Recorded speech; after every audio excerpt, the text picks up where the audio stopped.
देवेंद्र फडणवीस यांनी नागपुरातील सरस्वती विद्यालयामध्ये 8वी ते 10वी पर्यंत शिक्षण घेतलंय। आपल्या वक्तृत्वाचा ठसा उमटवणारे देवेंद्र फडणवीस शालेय जीवनामध्ये कसे होते, शाळेतील सगळ्या मित्रांमध्ये त्यांनी कसा एकोपा जोपासला, ते शाळेत कोणत्या खोड्या करायचे, या सर्व आठवणी त्यांच्या वर्ग शिक्षिका सावित्री सुब्रमण्यम यांनी व्यक्त केल्या। त्यांच्यासोबत बातचीत केली आमचे प्रतिनिधी अमर काणे यांनी। देवेंद्र फडणवीस पुन्हा एकदा राज्याच्या मुख्यमंत्रीपदी विराजमान होत आहे। अफाट वक्तृत्व, आक्रमकता आणि प्रखर असं तेज असलेले देवेंद्र फडणवीस शालेय जीवनात कसे होते हे आपण जाणून घेणार आहोत। त्यांच्या वर्ग शिक्षिका 8वी ते 10वी असलेल्या सुब्रमण्यम मॅडम आपल्यासोबत आहेत। मॅडम, काय सांगाल, कशा पद्धतीने देवेंद्र फडणवीस यांच्यातले गुण तुम्ही सांगाल, आणि आता तुमचा एक विद्यार्थी पुन्हा एकदा मुख्यमंत्रीपदी विराजमान होतोय, काय भावना? सबसे पहले तो खुशी इस बात की है कि मेरा बच्चा देवू, जिसको हम लोग देवू ही बोलते थे, वो फिर से मुख्यमंत्री बन रहा है। और बने भी क्यों ना, क्योंकि उसका व्यक्तित्व ही ऐसा है जो नकारा नहीं जा सकता है।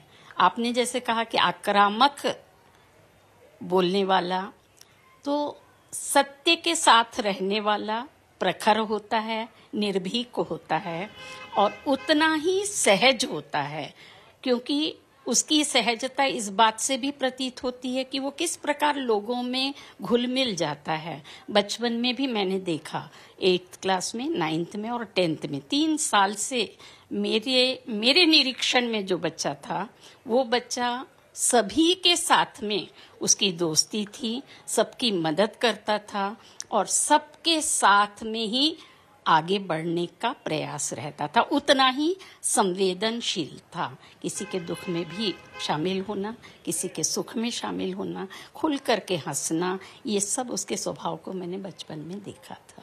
आपण एक गोष्ट बोलल्या आता की ते अतिशय संवेदनशील होते। कोणत्या नेमका ते तुम्हाला गोष्ट आठवते की ते संवेदनशील असल्याचं उदाहरण आठवण येतं? संवेदनशील इसलिए कि उस क्लास में जो एक बच्चा था वो पोलियोग्रस्त बच्चा था, जिसके पैर और हाथ शिथिल थे।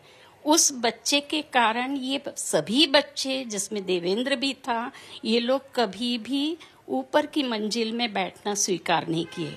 जैसे उस स्कूल में था कि 8th क्लास में नीचे बैठते थे, ग्राउंड फ्लोर में, फिर 1st फ्लोर, फिर 2nd फ्लोर।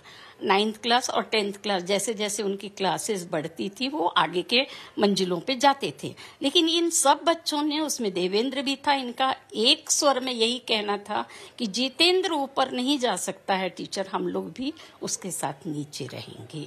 और जितेंद्र की को मदद करने के लिए, चाहे उसका लंच बॉक्स हो, चाहे उसकी किताब कॉपियां हो, विषय के अनुसार जैसी ही घंटी बजती थी, टीचर के आने के पहले उसकी मदद करते थे, उसके हाथ में पेन पकड़ाते थे। अगर उसके पैर उसके बैठने में इधर उधर हो जाएं, जिसको वो फिर सरका नहीं सकता था, ये लोग नीचे झुक करके उसके पैर को एक के ऊपर एक चढ़ा देते थे और उसके हाथ को कॉपी के ऊपर में रखते थे। जितेंद्रला मदत याच्याकरता की त्याला काही दिव्यांग होता, काय नेमकी समस्या होती? वो पोलियोग्रस्त था बच्चा, दिमाग वगैरह सब अच्छा था, दिखने में स्वस्थ था, सुंदर था और होशियार भी था वो बच्चा, लेकिन वो उसका शरीर जो है पोलियोग्रस्त था। तर देवेंद्र फडणवीस यांच्या वर्ग शिक्षिका आहे। खरं तर महायुतीने देवेंद्र फडणवीस यांच्या नेतृत्वात महाविजय मिळवला। देवेंद्र फडणवीस मुख्यमंत्री झाले, पण त्यांच्यातील मित्रत्व आणि संवेदनशीलपणा त्यांच्या बालवयातच दिसून आल्याचं आता त्यांच्या वर्ग शिक्षिकांनी सांगितलंय। झी मीडियासाठी व्हिडिओ जर्नलिस्ट रत्नश्री सातपुतेसह अमर काणे, नागपूर। सरस्वती विद्यालयामध्ये देवेंद्र फडणवीस यांचं शालेय शिक्षण झालं। ज्या वर्गात आणि ज्या बाकावर देवेंद्र फडणवीस बसायचे, तिथून आढावा घेतला आमचे प्रतिनिधी अमर काणे यांनी। आपण आता आहोत नागपुरातील सरस्वती विद्यालयामध्ये आणि देवेंद्र फडणवीस यांचं शालेय शिक्षण या शाळेत झालेलं आहे। किंबहुना 8वा ड हा त्यांचा वर्ग होता। आपण थेट त्यांच्या वर्गातच आहोत। देवेंद्र फडणवीस बरोबर बॅक बेंचर होते असं त्यांचे त्या शिक्षक या शाळेतले टीचर सांगतात, आणि हाच तो बेंच, बॅक बेंचर म्हणून देवेंद्र फडणवीस यांची ओळख होती। खरं तर बंडखोर विद्यार्थी बसलेले असतात असं म्हणतात, पण देवेंद्र फडणवीस शालेय जीवनात जेव्हा झाले तेव्हा त्यांची तब्येत मजबूत होती, हाईट हेल्थनी चांगले होते, त्यामुळे ते मागच्या बेंचवर बसायचे, पण अभ्यासात ते नियमित असल्याचे त्यांच्या मॅडम सावित्री यांनी, तत्कालीन वर्ग शिक्षिकेंनी सांगितलं। आता आपल्यासोबत शाळेच्या मुख्य अध्यापिका आहेत। मॅडम, देवेंद्रजी याच बेंचवर बसायचे, काय सांगाल आणि आज काय भावना आहे आपल्या? हाँ नमस्कार। ये बहुत खुशी की बात है। यूजुअली लोग सोचते हैं कि जो बच्चा लास्ट बेंच में बैठता है, हर पेरेंट भी वही पूछता है कि कौन सा बेंच में बैठे हो।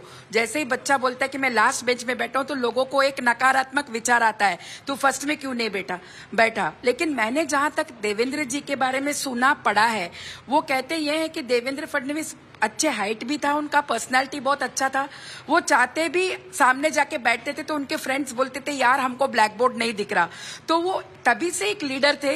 वो अपने आप आके पीछे बैठते थे और लोग जब बोलते थे तो लास्ट बेंच पे है, तो शायद उनके मन में ऐसा भी लगता होगा कि लास्ट बेंच में हूं तो क्या, एक दिन तो मैं कुछ ना कुछ बन के दिखाऊंगा। तो आज के तारीख में मुझे ये सपना सच लग रहा है कि कभी भी आप ये मत सोचिए कि ब्लैक बोर्ड ब्लैक क्यों होता है और लास्ट बेंच लास्ट ही क्यों होता है। हर चीज में एक सकारात्मक भाव होती है। लास्ट बेंच में क्यों ना हो, लेकिन आज आप आपके राज्य के मुख्यमंत्री के रूप में भी बन सकते हो। मैं तो बहुत सारे बच्चों को बोलती हूँ, बच्चा लास्ट बेंच में बैठे हो तो शुक्रिया अदा करो, क्या पता तुम भी एक देवेंद्र फडणवीस आगे बने। ऐसा मतलब हम लोगों का एक एक विचार उनके बारे में अच्छा हमने पढ़ा और सुना भी है। आपण बघू शकतो मॅडमच्या या भावना खरं तर बॅक बेंचर असून नाही, पण त्यांनी आपलं नेतृत्व गुण सिद्ध केलेलं आहे आणि आज राज्याच्या मुख्यमंत्रीपदी दुसऱ्यांदा विराजमान होत आहे। कुलकर्णी सर, आपण आहात, काय काय काय सांगाल? आज तुमचा शाळेतला एक विद्यार्थी जुना तो आज राज्याचा मुख्यमंत्री होतोय, काय भावना आहे? दुसऱ्यांदा होतोय। सर्वात प्रथम श्री देवेंद्रजी फडणवीस यांचे अभिनंदन। मी ते जेव्हा 10वी पासआउट झाले तेव्हा मी जरी कार्यरत नसलो तरी पण या शाळेत आता मी शिक्षक आहे आणि ते आमच्या शाळेचे माजी विद्यार्थी आहे, याचा मला सार्थ अभिमान आहे। देवेंद्र फडणवीस यांनी खरं तर याच शाळेमध्ये इथेच शालेय शिक्षण घेतलं। आज ते राजकीय क्षेत्रामध्ये राज्यात अगदी उच्च लेवलवर मुख्यमंत्रीपदी विराजमान झाले असले तरी शालेय जीवनात जे धडे मिळाले, जे गुण मिळाले, त्याचा त्यांना जीवनात पुढे कुठेतरी फायदा झाला आणि त्यानंतर आज ते अफाट आपले वक्तृत्व, आक्रमकपणा आणि मित्रांना एकत्र घेऊन जाण्याचे जे सगळे घेऊन जाण्याचे जे गुण होते ते सगळे देवेंद्र फडणवीस यांना या शाळेतच मिळाले। आणि आपण त्यांच्या शिक्षकांकडून सुद्धा ऐकलेलं आहे की त्यांचा संवेदनशीलपणा, मित्रांमधील एकोपा, हे सगळे याचे धडे आणि पूर्ण गुण या शाळेतून इथेच या वर्गात त्यांना मिळाल्याचे आपल्याला माहिती मिळते। झी मीडियासाठी व्हिडिओ जर्नलिस्ट रत्नश्री सातपुतेसह अमर काणे, नागपूर।